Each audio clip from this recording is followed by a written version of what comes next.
We've taken a look at line, shape, form. Now we are going to take a look at color. Color is one of the most emotional and expressive elements of art. Sometimes you also hear the word hue.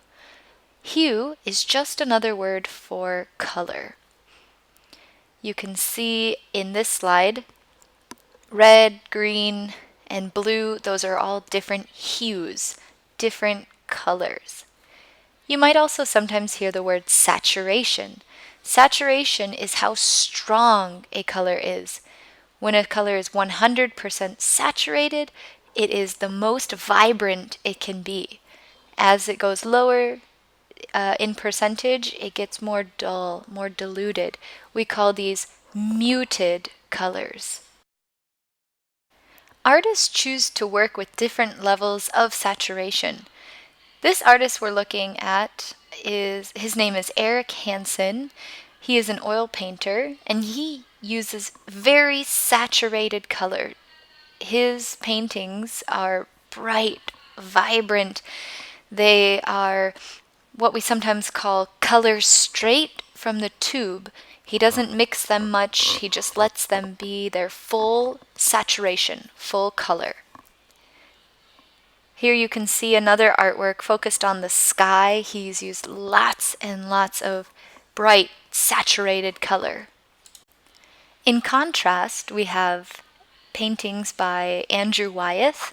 He is a watercolor artist and he uses very desaturated or muted colors. You wouldn't look at Andrew Wyeth's painting and think, oh, that's colorful. But he does use lots of different colors. He has green, yellow, red, orange. The only difference is that because they're so unsaturated, they seem so much darker. They're closer to each other on the color wheel, and therefore they just don't pop as much. They're quieter and calmer. Next, we're going to take a look at texture. Texture is how something feels. You have two different kinds of texture. You have implied texture, which is texture that is drawn or painted. It looks like it feels like something, but it is actually just flat. If you were to run your hand over this page, you wouldn't feel anything. It just looks like it feels. For example, here is texture being used by Andrew Wyeth with his watercolor paint. Looks like you can feel that door. Then you have real texture, texture you can actually reach out and touch.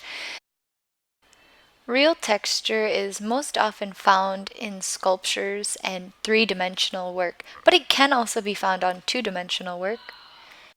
I want to take a look at an artist who uses lots of real texture in his artwork, and his name is Ai Weiwei.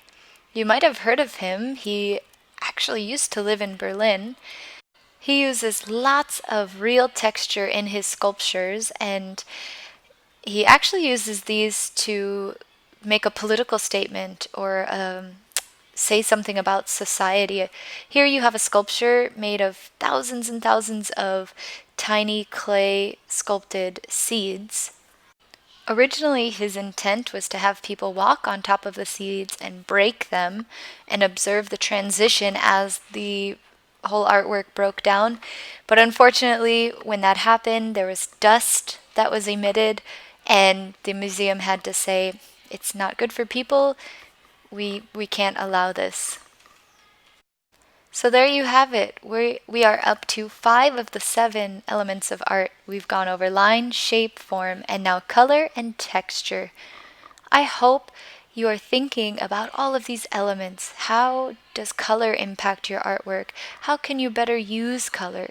Do you like saturated color or unsaturated color or muted color? And also think about texture. How can you bring texture into your art to make it more interesting, whether it's implied or real texture?